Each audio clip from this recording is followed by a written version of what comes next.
तुम्ही कोण? मी नारायणी, मी सुवीण आहे. तुम्हाला इथे कोणी बोलवलं? स्वामींनी. पण स्वामी तर बाहेर गेलेच नाही.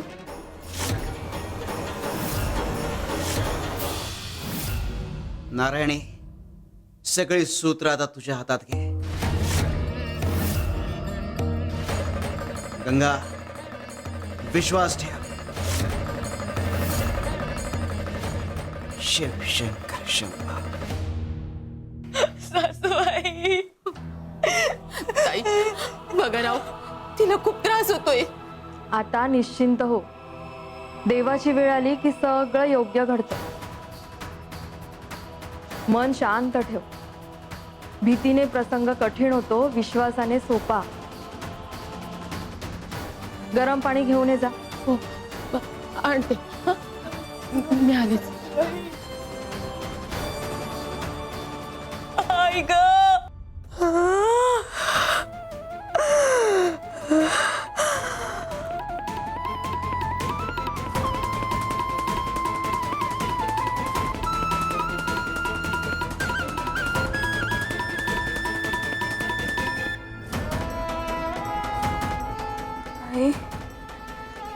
बरं वाटतंय ग. बाळांकळा सुरू झाल्या की बाईला त्रास होतोच, पण या कळांतूनच सृजन जन्माला येतं. तू सकाळपासून सहन केलंयस, गरोदरपणात पण फार सोसलेस, पण आता हा क्षण आनंदाने अनुभव. स्वामींची इच्छा आहे तशी.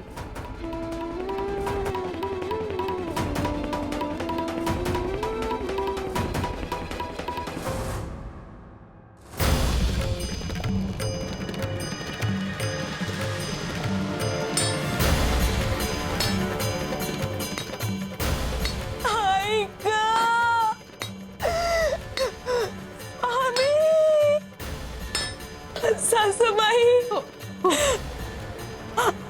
आई ग, स्वामी. कावेरी, मंत्र म्हण. सर्व मंगल मांगल्ये शिवे सर्वार्थ साधिके शरण्ये त्र्यंबके गौरी नारायणी नमोस्तुते. सर्व मंगल मांगल्ये शिवे सर्वार्थ साधिके शरण्ये त्र्यंबके गौरी नारायणी नमोस्तुते. सर्व मंगल मांगल्ये शिवे सर्वार्थ साधिके शरण्ये त्र्यंबके गौरी नारायणी नमोस्तुते. सर्व मंगल मांगल्ये शिवे सर्वार्थ साधिके शरण्ये त्र्यंबके गौरी नारायणी नमस्ते.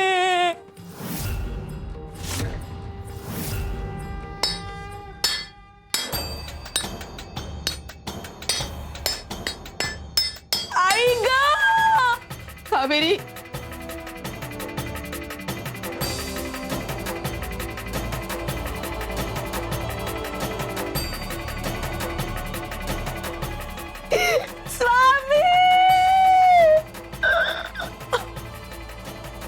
स्वामी अहो, आता तरी सांभाळा, आता तरी लक्ष द्या. घाबरू नको. हा क्षण सृजनाचा आहे. मंत्र म्हणत राहा. सर्व मंगल मांगल्ये शिवे सर्व साधिके शरण्ये त्र्यंबके गौरी नारायणी नमोस्तुते.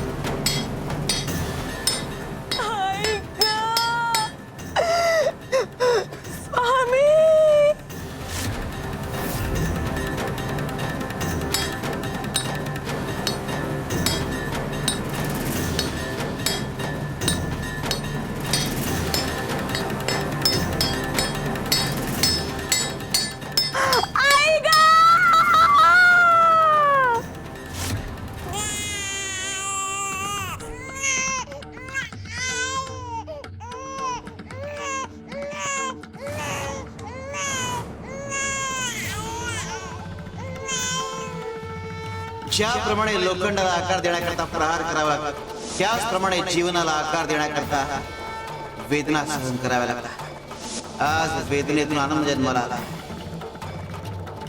आमच्या लेकीसाठी आणि तिच्या लेकरासाठी हा शुभाशीर्वाद. शिव शंकर शंभा. बघ गंगे, नातू झालाय. खरंच माझं नातू. कावेरीला मुलगा झाला. माझं बाळ. धन्य आहेस. वेदना सहन केल्यावरच सृजनाची फळं मिळतात. तुझं मातृत्व आता पूर्ण झालंय. ताई, तुम्ही आलात ना म्हणून सगळं सुखरूप पार पडलं. खरंच तुमचे खूप उपकार झाले. अशी काय जादू केली तुम्ही की तिच्या कळा सुसह्य झाल्या. जादू माझी नाही गंगे, ही सगळी स्वामींची कृपा. त्यांच्या आदेशावरूनच मी इथे आले. त्यांच्या इच्छेनेच वेदना आशीर्वादात बदलल्या. त्याला सर्वात आधी स्वामींकडे घेऊन जा. माझी इच्छा आहे सर्वात आधी स्वामींनी याच्या डोक्यावर हात ठेवावा.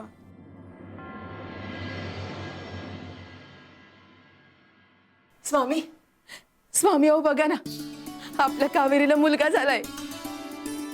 अरे आला आमचा छोटा पाहुणा आला.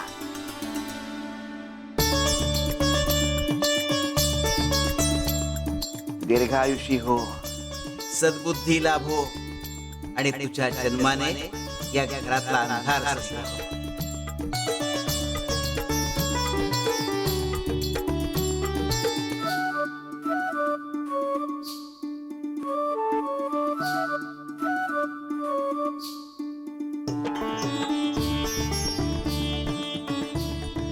गंगे, या बाळाचा पायगुण असा आहे ना की तुझ्या आणि तुझ्या सुनेच्या आयुष्यातील संकट एक एक करून संपून जातात.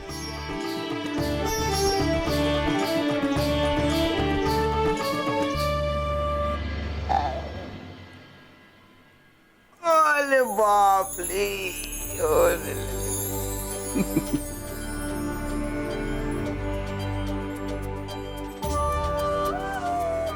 जिथे विश्वास असतो तिथे कृपेचा अभाव नसतो. हा केवळ तुझा नातू नाही, या घराचा दीप आहे. याच्या पावलांनी या घरात समाधान येईल. आजवर दुःख मोजत आलीस, आता सुख मोजायला शिक. आजवर प्रश्न विचारत आलीस, आता उत्तर ऐकायला शिक. याचा जन्म साक्षात आदी शक्तीच्या हातून झाला. याच्या पावलांनी या घराचा उद्धार होणार.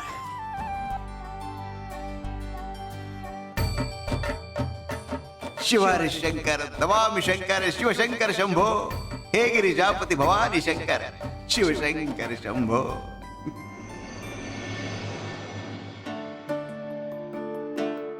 अगं कावेरी, त्या सुईनबाई नारायणी ताई, अगं त्या कुठे गेल्या? अगं त्यांना साखर द्यायची होती ग. एवढं कार्य त्यांनी पार पाडलं आणि मी साधे त्यांचे आभार पण नाही व्यक्त केले. मी आलेच, त्यांना साखर देऊन येते. हा,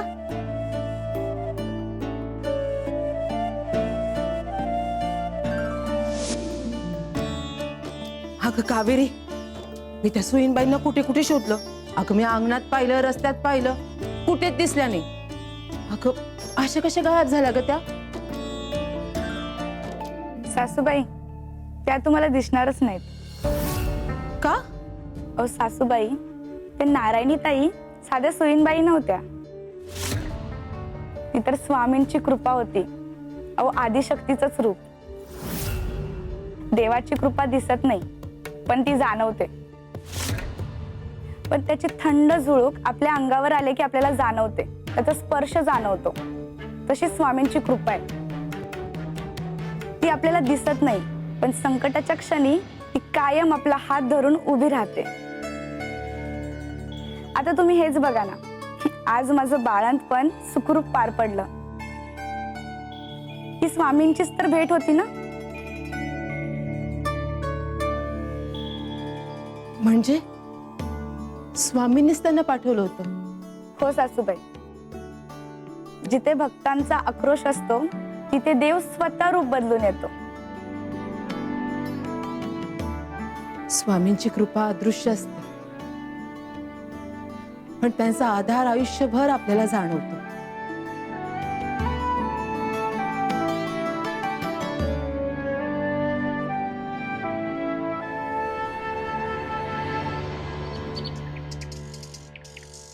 सुंदरे, न्याहारी घेऊन ये. आले स्वामी देवा. श्री स्वामी समर्थ, जय जय स्वामी समर्थ, जय जय स्वामी समर्थ. श्री स्वामी समर्थ, जय जय.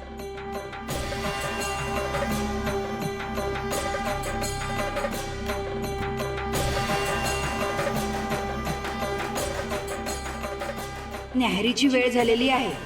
पाणी तयार ठेवायला पाहिजे. ही सुंदर अजून आली कशी नाही?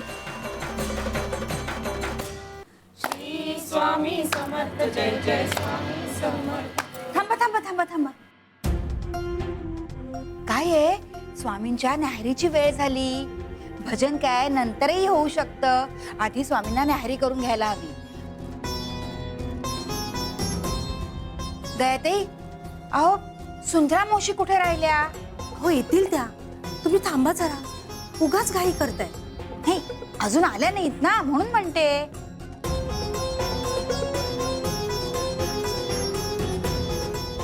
थांबा, मीच बघून येते.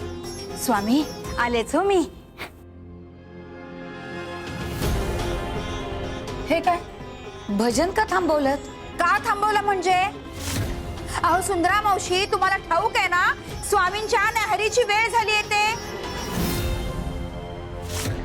भजनात तल्लीन झाल्यानंतर स्वामी काही सांगणार नाही ना, मला भूक लागली आहे, तहान लागली आहे.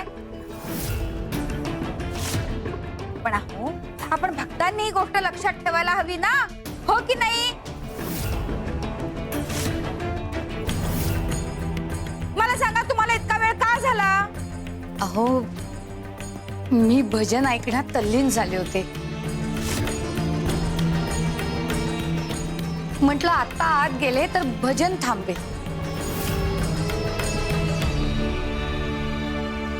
स्वामी, खरंच हे असं होऊ शकतं? असं होऊ शकतं कपिले. यातून भक्तांनी एक बोध घ्यावा. कधी कधी तुमच्या प्रार्थनेला देव लवकर उत्तर देत नाही याचा अर्थ त्याचं तुमच्याकडे लक्ष नसतं असं नाही. पण कधी कधी तुमची प्रार्थना करण्याची पद्धत देवाला इतकी आवडते की तो ते ऐकण्यात मग्न होऊन जातो आणि म्हणून जरा उशीर होतो.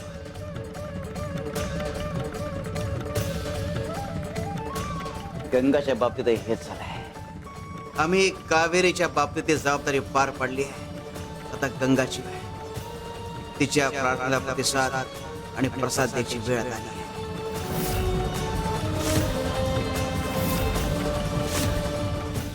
शिव शंकर शिव. आलो माझ्या बबुड्या, आले माझ्या चकुल्या. काय आलं? खा हसतोय. बघ ना कसं गोड हसतोय ना, अगदी तुझ्या बापासारखा दिसतोय. माझा नकुल लहानपणी अगदी असं दिसायचा. माझ्या नकुलचं पण सगळं मीच करायची. त्याला आंघोळ घालणं, त्याची मालिश करणं, त्याला खाऊ पिऊ घालणं, अंगाई गात गात त्याला झोपवायचे. आणि त्याला म्हटलं ना, झोप रे राजा, की लगेच झोपायचा. सगळं ऐकायचा माझं. खेळायला लागला ना की माझ्याशिवाय राहायचंच नाही. नुसता घरभर माझ्या मागे मागे मागे मागे पळायचा. आणि मग मलाच म्हणायचा, आई मी राज्य घेऊ. रात्री झोपताना मी त्याला गोष्टी सांगायचे. राजा राणीच्या गोष्टी, राक्षसाच्या गोष्टी, परीकथेतल्या गोष्टी. गोष्टी ऐकता ऐकता ना माझ्या कुशीत शिरायचा. आणि मला विचारायचा, आई आहेस ना? मी ना त्याच्यासाठी चांगलं चांगलं खायला बनवायचे. दूध पोळी बनवायचे, गुळ पोळी बनवायचे, लाडू बनवायचे. आणि दुधात गुळ घालून दिला ना की असा हात चाटायचा. काय काय नाही केलं ग मी त्याच्यासाठी.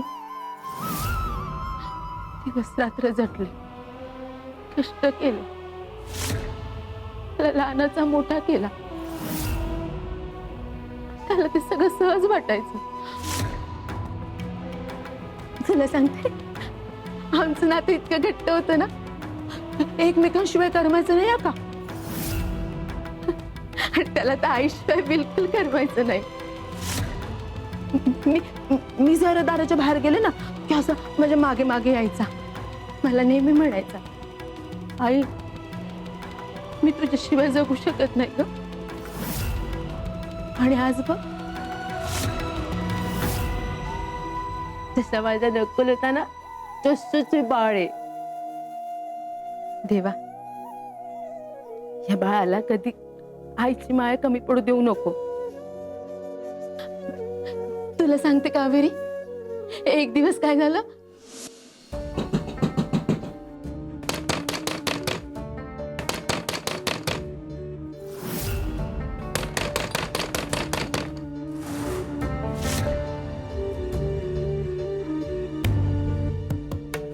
कोण आहे? कोण आलंय?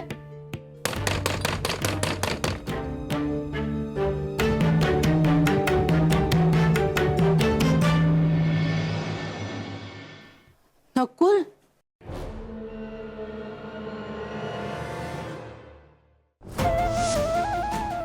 नकुल, अरे बाळा, तू कालच मामाच्या गावाला गेला होतास ना?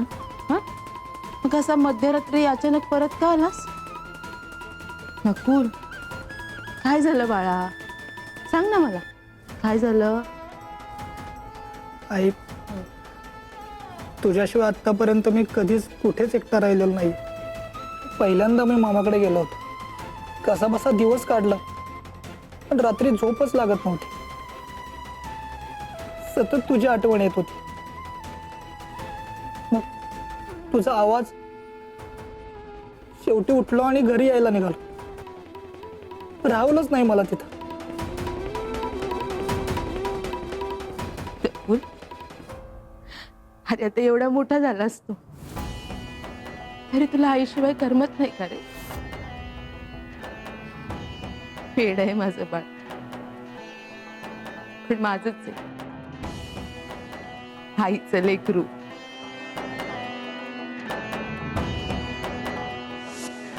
असा दिसायचा तुझा बाप लहानपणी. आज जर का माझा मुलगा इथे असता ना, आपलं कुटुंब पूर्ण झालं असतं.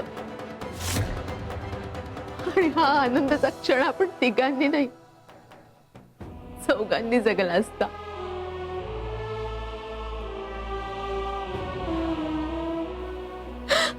कुठे गेलाय तो? कुठे असेल माझं लेकरू? माझं काय चुकलं ग कावेरी? देवाकडे मी एकच मागणं मागितलं होतं की माझं लेकरू सतत माझ्या समोर असावं.